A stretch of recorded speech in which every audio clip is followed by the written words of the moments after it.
Hi, I'm Kelly Sobolski. I'm here with Thunder Bay Live, and we're here with Shelby Chung. And why are we here today?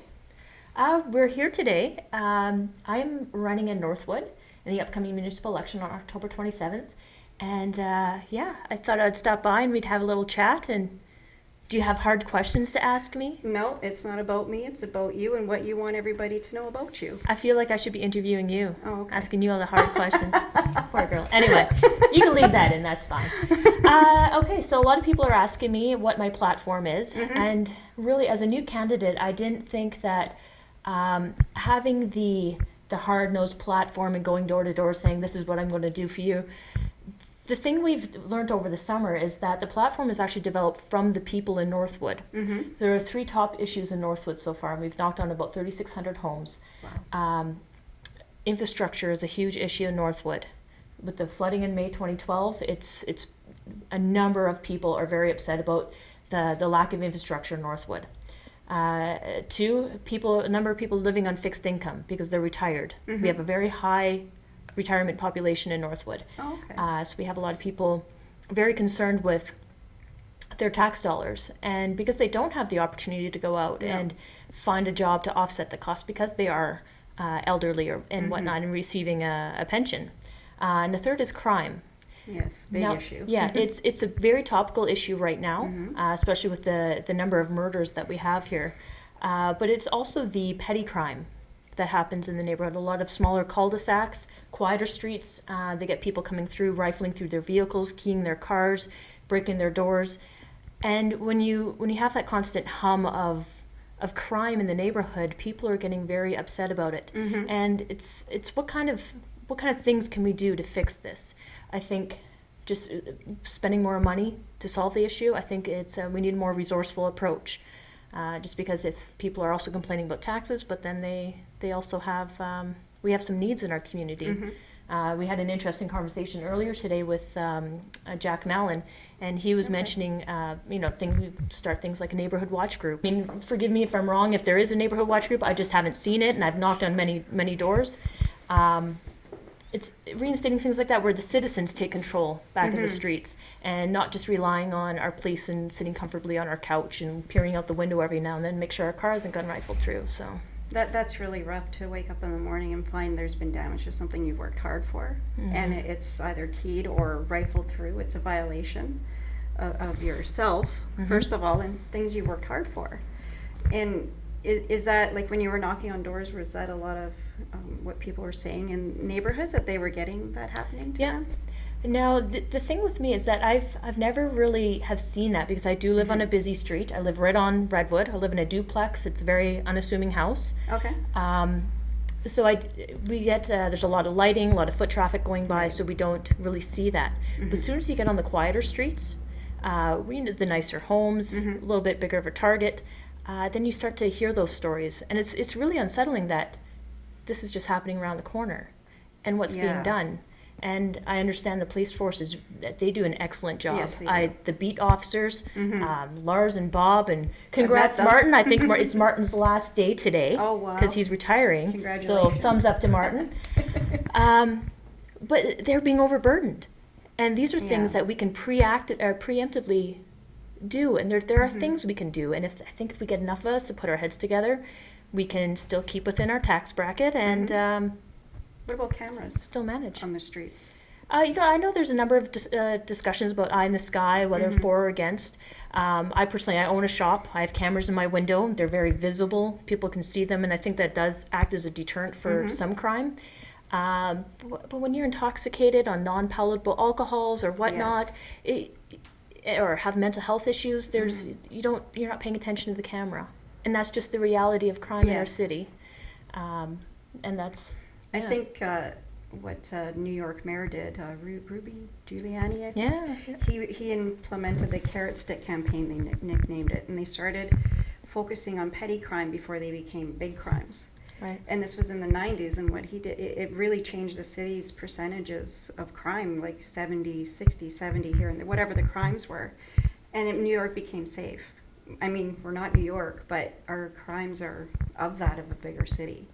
And to see these smaller crimes maybe not getting focused on as much, and then they evolve into people being these bigger ones. Right. That, I think that's where a lot of the problem in lies. We need to maybe start focusing, like you're saying, on the smaller ones. Exactly. And try and help the people, rehabilitation or whatever is needed. I don't know a lot about all the programs that are in place here in town and what the stats are of people that are committing these crimes, whether it's mental health or whatever it is. I don't know. Yeah. I would like to know, but you know, I don't know who keeps these stats and and there's privacy issues too. Oh, well, exactly. There are a number of things. I know I'm good friends with Patty Haidu, who's the director at the shelter house. Yes. And her and I have had a number of good conversations about what are the beginning stages before they're a criminal. What happens in these people's lives that make them the criminal? Right. People aren't born criminals. No. They're born into poverty, mental health issues, addiction issues, and everything that comes with that. Now, how do we manage that at the base level? I mean, wiping your nose because you have a cold isn't solving the issue of the cold. You need your rest, you need your chicken soup, you need your basic stuff, right? You need to wash your hands to prevent the cold. How do we think as a society and change our social narrative to be one of a great city? My plan for Northwood is to start with Northwood. Northwood has a big cross-section of families. We have social housing all the way down to Parkway, big, beautiful homes on Parkway Drive, and everything in between. Now, how do we make Northwood the premier place for people on social services, as well as for those people who invested a lot of time in their gardens and their homes? How do we change that conversation? And I think, and I honestly believe this with my heart, the grassroots organization, I think we need a counselor that's going to stand up for Northwood and pull people together. And we're not just talking about making smart decisions on city council, we're talking about really connecting with people. And how do we do that? One step at a time. I have a couple of children, and they said there's really nothing to do here except go to the bar. That was really heart-wrenching to hear.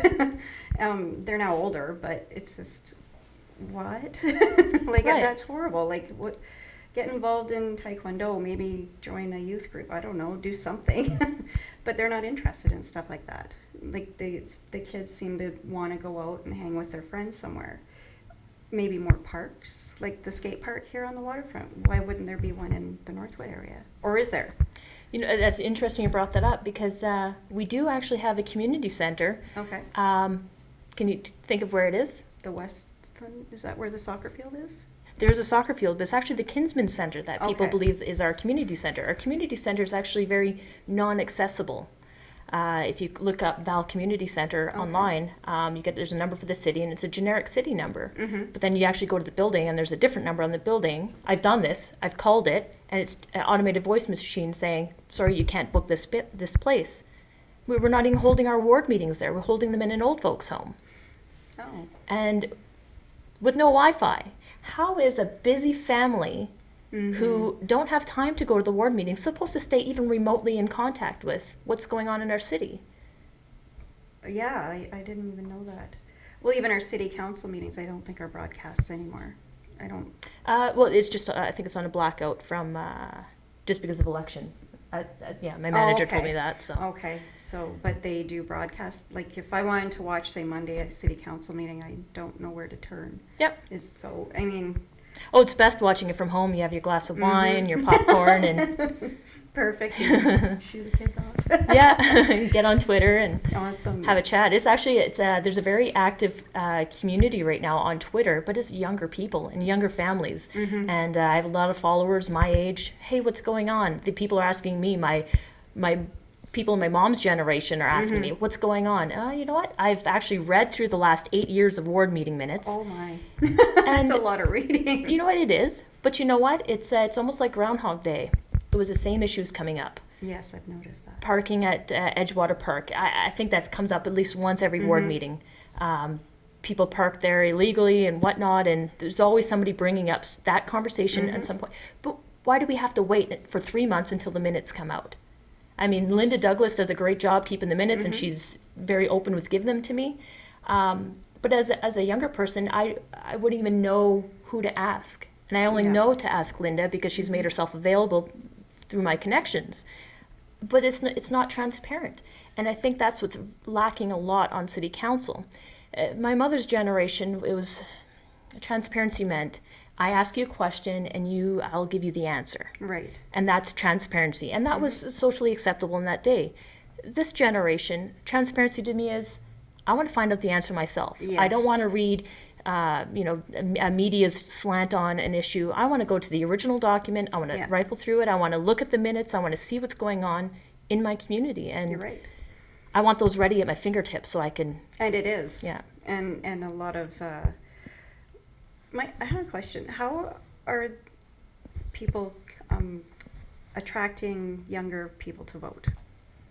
That's the thing. I'm a huge fan of Russell Brand, actually. Okay. Oh my You gosh. guys know Russell Brand? Crazy guy with hair. Talks in a British accent. His new show. Oh, his Trues. I watched that. And for the most part, I just laugh at what he says because he's a funny guy. Yeah. But he did say something very important. And he said that it's not the audience or not the citizens that's being apathetic towards politicians. It's politicians being apathetic towards their constituents. Right. What are the politicians doing to be active and engaging? Holding a ward meeting once every 3 months, and sometimes there was a whole year without a ward meeting, and nobody stepped in to say, hey, let's share this load, like nothing. A whole year without a ward meeting? And that's just one thing. These people aren't accessible. I've heard from numerous people. I tried to call the city councilor. He hasn't called me back. I don't know what's going on.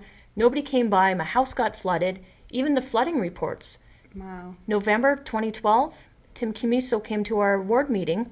It's all stated in the ward. This is all public documents. You could ask City Hall. You could check out my website. Right. These things are there. He said 377 homes in Northwood were hit by the flood. That's a lot. New report says only 190 homes were hit in Northwood. So which... What's why? I don't know why. The drainage study just came out early September. It was dated July 2014. It was just posted in September. I read the report because a lot of people in the neighborhood are very concerned with this report. And those two numbers don't even match up, and that's just one inconsistency that I see. I don't know why.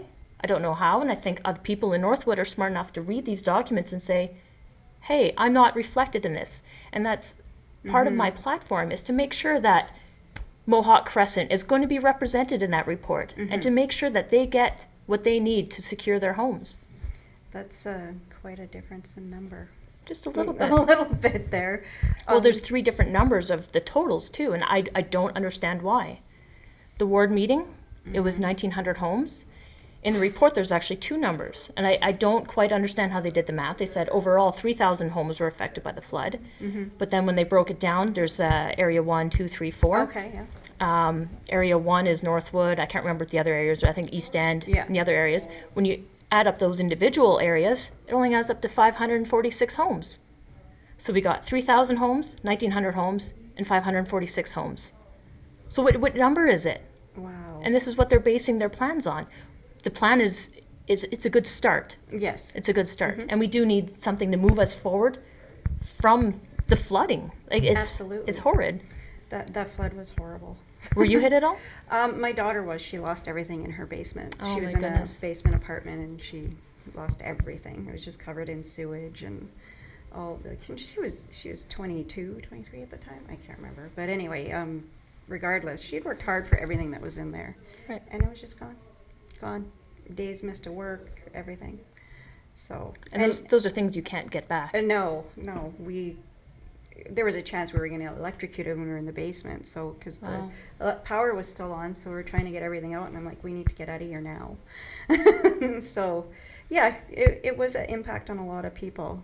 I mean, that house got affected, and then one next door didn't. It was just the lay of the land, just the way it's situated. But. That's true, because I live in one duplex, and we actually purchased the other side of our duplex. They were hit, but not my side, so it really had no rhyme or reason.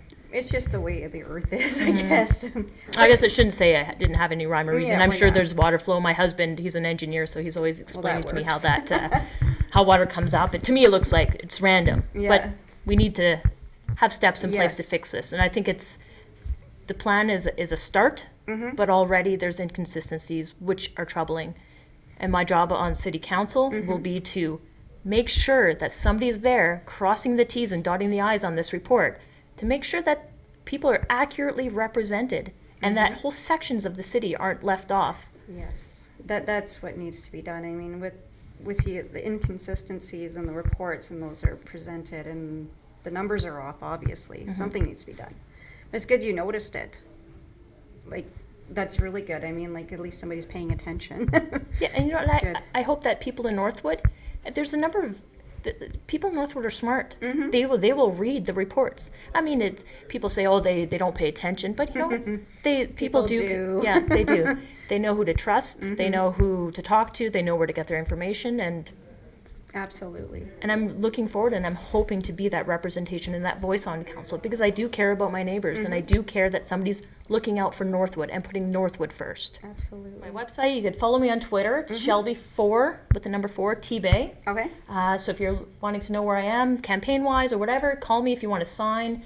You could also email me, Shelby, number 4, tbay @gmail.com. Okay. I also have shelbychung.com. That's my website. No apostrophe in the CHNG on the website, though. Okay, perfect. We'll also post that for you. Excellent. Awesome. Thank you very much. Thank you. Thank you.